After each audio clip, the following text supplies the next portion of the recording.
কেন রাজা রুদ্রের আমি শুনেছি দুই স্ত্রী ছিল, রাজা কৃষ্ণচন্দ্রেরও দুই স্ত্রী ছিল, যিনি পূর্বপুরুষ রামজীবন তার স্ত্রী, তারও 3 স্ত্রী ছিল।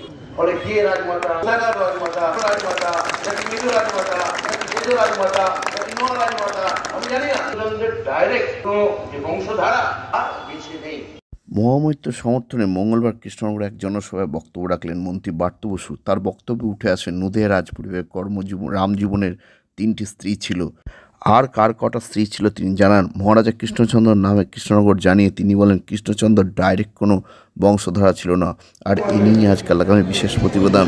নদিয়া রাজপরিবারের কার কটা স্ত্রী ছিল থেকে কৃষ্ণচন্দ্র ডাইরেক্ট কোনো বংশধর নেই জানালেন বার্ত। আর দূরে নয় অ্যাপেলো, হাত বাড়ালেই অ্যাপেলো। অ্যাপেলো এবার আপনার বাড়ির কাছে। ব্রেন, নার্ভ, কিডনি সহ শরীরের বিভিন্ন জটিল রোগে চেন্নাইয়ের নামী চিকিৎসকরা বসছেন কৃষ্ণনগরের পাত্র বাজারের অ্যাপেলো ইনফরমেশন সেন্টারে। স্বল্প ভিজিটে পাওয়া যাচ্ছে দেশের বিখ্যাত চিকিৎসকদের কাছ থেকে চিকিৎসার সুযোগ। তাই দেরি নয়, জটিল রোগের চিকিৎসার জন্য সত্বর চলে আসুন পাত্র বাজারের অ্যাপেলো ইনফরমেশন সেন্টারে। এখানে রয়েছে চিকিৎসার সমস্ত অত্যাধুনিক পরিষেবা।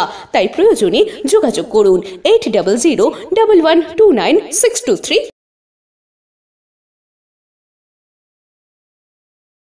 বলেছিলেন আমার মাইক লাগবে না, এবং গোটা মাঠে তিনি খোলা গলায় দাঁড়িয়ে বক্তৃতা দিয়েছিলেন, এবং গোটা কৃষ্ণনগর তখন স্বাধীনতা আন্দোলনে উদ্দীপিত হয়েছিল।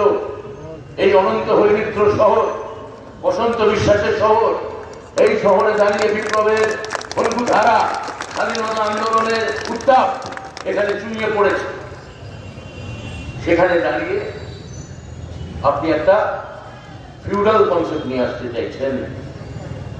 আমি বলব, আপনি জানেন এই কৃষ্ণনগর নাম মোটেও মহারাজা কৃষ্ণচন্দ্রের নামে নয়।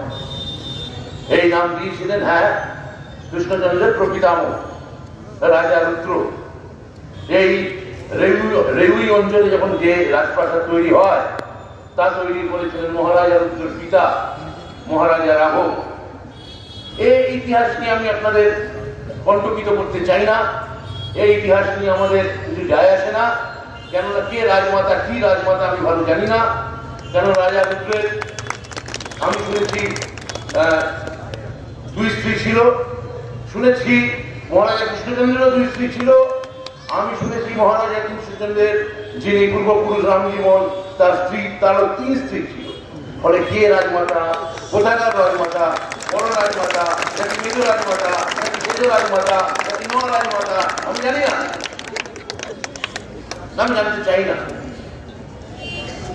এই ফিউডাল, এই সামন্ততান্ত্রিক, এই রাজা রাজবাড়ি রাজমাতা, আমরা মধ্যবিত্ত বাড়ির ছেলে, আমরা মনে করেছি যে আমাদের পড়তে হবে, আমাদের খাটতে হবে। তালে বলে মানে আমি কোনো রকম, আপনারা জানেন হয়তো কেউ এখানে আমি অনেক শিক্ষকের মুখ দেখতে পাচ্ছি, আমি অনেক সংস্কৃতি কর্মীর মুখ দেখতে পাচ্ছি এই শহরে। আমি বহুবার কেউ হয়তো 1-2জন হয়তো আমার এখানে দেখে থাকতে পারেন।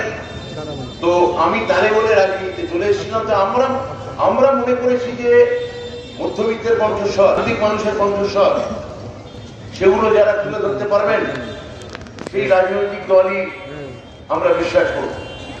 তো আমি গভীরভাবে দেখেছি যে মমতা ব্যানার্জিকে কোনো আম্বানি বা আদানি পরিচালনা করতে পারেননি। মমতা ব্যানার্জির ওপর এই অংশের এক অংশের রাগ, তার কারণ তিনি কখনো আধুনিক বিজ্ঞাপনের ভাষায় যাকে বলে ক্লায়েন্টেল, সেই ক্লায়েন্টেলের সঙ্গে তিনি কখনো বিশ্বাসঘাতকতা করেননি। তিনি কখনো বলেননি যে আমি টাটা বিড়লা মুর্দাবাদ, এবং পরে সেই টাটার থেকেই জমি কিনে শিল্পায়ন করার কথা, কৃষি আমাদের ভিত্তি, শিল্প আমাদের ভবিষ্যৎ, এই ধরনের নিজে ব্যাকলাশ কখনো মমতা ব্যানার্জি ঘটাননি। মমতা ব্যানার্জি শিল্প করতে চান, শিল্প করছেন।